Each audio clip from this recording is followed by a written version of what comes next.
রাধে রাধে বন্ধুরা, কেমন আছো তোমরা সবাই? আশা করি সবাই খুব ভালো আছো। আমরাও কিন্তু ভগবানের কৃপায় ভালোই আছি। আমার নতুন আরও একটি ব্লগে তোমাদের সবাইকে জানাই অনেক ভালোবাসা, অনেক স্বাগত। আজকে সকাল থেকে জানো তো বৃষ্টি শুরু হয়ে গেছে। তখন কটা বাজে? 5টা বাজে। তখন থেকে এত বৃষ্টি হচ্ছে আর ঠান্ডা হাওয়া চলছে। এদিকে আমি সয়াবিন আলু তরকারি করেছি, অন্ন করেছি। এটা দিয়েই কিন্তু আমার গোপাল সোনাকে সকালে ভোগ লাগিয়ে দেব। বন্ধুরা, আজকের ভিডিওটা কিন্তু একদমই ছোট্ট, তাই প্লিজ ভিডিওটা স্কিপ না করে পুরো ফুল দেখার অনুরোধ রইল। আজকে বানাবো একটু মশলা চা। আমার বরের ভীষণ ঠান্ডা লেগেছে। ঠান্ডা লাগুক কিংবা এমনি, যদি আদা, লবঙ্গ, ইলাইচি, তেজপাতা, গোলমরিচ এগুলো দিয়ে সকালে 1 কাপ লাল চা গরম গরম খাওয়া যায়, তাহলে কিন্তু আমাদের শরীরের পক্ষে যেন তো ভালো। দুধ চা খাওয়া তো একদমই ভালো না। দুধ চায় তো টেস্ট আছে, কিন্তু শরীরের পক্ষে ভীষণ খারাপ। 2 কাপ বানাচ্ছি, আমার বর খাবে, তা না হলে কিন্তু আমি 1 কাপই বানাই। সকালে কিন্তু আশিবাসি কাজ আমি সবই করে নিয়েছি। আমার কিন্তু স্নান হয়ে গেছে, ছেলেও কিন্তু স্কুলে চলে গেছে, গোপাল সেবাটাও দেওয়া হয়ে গেছে। আর গোপাল সেবা না দিয়ে কিন্তু জানো তো আমি কিন্তু কখনোই কিছু খাই না। এই যে মশলাটা দিয়েছি, এটা দিয়ে জলটা ভালো করে কিন্তু ফুটিয়ে নিয়েছি। জলটা যত ভালো ফোটানো হবে তত কিন্তু মশলা থেকে একটা ঝাঁঝ বের হবে, মানে ঝাল ঝাল লাগবে। একটু চিনি বেশি দিচ্ছি, আমার বর না চিনি বেশি খায়। চায়ে যদি চিনি কম হয় ওনার আবার ভালো লাগে না, সেই জন্য 1 চামচ চিনি বেশি দিয়েছি। আর আমার জানো তো চায়ের মধ্যে বেশি চিনি একদম ভালো লাগে না, আমি হালকা একটু চিনি খাই। আর বন্ধুরা, তোমরা এখনও পর্যন্ত যারা ভিডিওটি দেখছো, তোমাদের আজকের ভিডিওটি কেমন লাগলো কমেন্ট করে অবশ্যই জানিও। আর ভিডিওর কোনো অংশ যদি একটু হলেও ভালো লেগে থাকে তাহলে প্লিজ এটা লাইক করে দিও। আর আমার চ্যানেলে তোমরা আজকে যারা নতুন আর ভিডিওটি দেখছো, তোমাদের যদি এরকম ভিডিও দেখতে ভালো লাগে তাহলে কিন্তু তোমরা চাইলে আমার এই ছোট্ট চ্যানেলটিকে সাবস্ক্রাইব করে আমার এই ছোট্ট পরিবারের পাশে থেকে যেতে পারো। আর এই কাজটি যারা অলরেডি করে দিয়েছো তাদেরকে অসংখ্য ধন্যবাদ।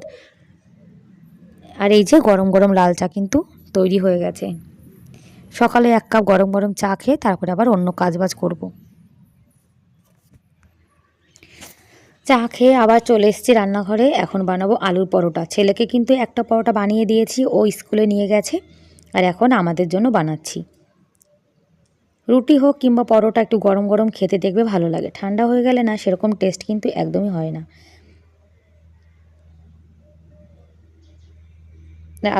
আলুর পরোটা আমার তো ভীষণ ভালো লাগে। আমার বর আবার আলুর পরোটা অতটা পছন্দ করে না, কিন্তু আমার ছেলে ভীষণ পছন্দ করে।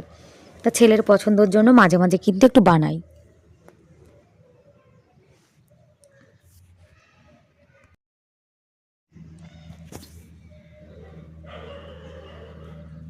সকালে তো গোপাল সোনাকে অন্ন সেবা দিয়েছি, আর আমরা রুটি পরোটা খাবো। আমরা কিন্তু সকাল আর বিকাল 2 টাইম রুটি খাই, আর ভাতটা খাই দুপুরবেলায়। এক গাল ভাত না খেলে জানো তো বাঙালি মানুষ একদমই ভালো লাগে না। ব্যাস, গরম গরম পরোটা রেডি হয়ে গেছে। 3টে পরোটা বানিয়েছি, আমি 1.5টা খাবো, আমার বর 1.5টা খাবে। আলুর পরোটা একটু মোটা হয় তো, একটা খেলেই কিন্তু পেট ভরে যায়। খাওয়া দাওয়া হয়ে গেছে, এখন বাসনগুলো মেজে নিচ্ছি। আমি কিন্তু রান্নাবান্না করার পর খেয়ে দিয়ে বাসনগুলো যেন তো সব মেজে রেখে দিই। মানে এঁটো বাসন আমার একদমই রান্নাঘরে রাখতে ইচ্ছা করে না। রান্নাঘরে এঁটো বাসন রেখে দিলে দেখতে ভালো লাগে না, তারপরে মাছির উৎপাত হয়। তার থেকে একটু কষ্ট করে সঙ্গে সঙ্গে কিন্তু বাসনগুলো মেজে ফেলা ভালো। গ্যাস ওভেনটা তো ভীষণ নোংরা হয়েছে, ভালো করে এখন পরিষ্কার করতে হবে। আর পরিষ্কার পরিচ্ছন্ন থাকতে গেলে কিন্তু অনেক কষ্ট করতে হয় জানো তো। যদি রান্নাঘর ঘরবাড়ি পরিষ্কার পরিপাটি রাখতে চাই আমরা, তাহলে কিন্তু সব থেকে কষ্ট আমাদেরকে করতে হয়। আর এই যে সারাদিন আমরা সংসারের কাজ করি, এই কাজটা কিন্তু কারোর চোখে পড়ে না। সবাই ভাবে হাউসওয়াইফ, কোনো কাজই নেই, সারাদিন শুধু ঘরে বসে কাজ করে, একটু ফোন দেখে। কিন্তু আমরা যে সকাল থেকে রাত পর্যন্ত কাজ করি সেটা কিন্তু কারোর চোখে পড়ে না। যখন একটু ফোন নিয়ে বসে ফোন দেখা শুরু করি তখনই কিন্তু সবার চোখে পড়ে যায়। মানে ঘরের কাজটাকে কেউ কাজই মনে করে না, সবাই ভাবে বাইরে যে কাজগুলো করে সেগুলোই মনে হয় কাজ। আর রান্না বান্না, জামা কাপড় ধোয়া, সংসারের কাজ করা এগুলো কোনো কাজ না। এগুলোকে সবাই মানে হাসি খেল ভাবে।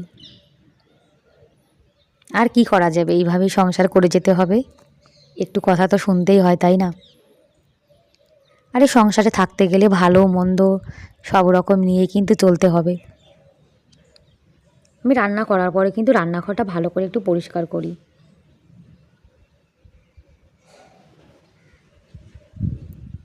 আর আমাদের কিন্তু এটাই কাজ, তাই না? রান্না বান্না, ঘর গোছানো। আমরা যারা হাউসওয়াইফ আছি তাদের সবার কিন্তু দেখবে সব কাজের মানে সব কাজটা একই, মানে হালকা পাতলা একটু ডিফারেন্স হতে পারে, কিন্তু বেশিরভাগ কাজ সব একই সবার। ব্যাস বন্ধুরা, তাহলে আজকের মতো এ পর্যন্তই। Bye bye.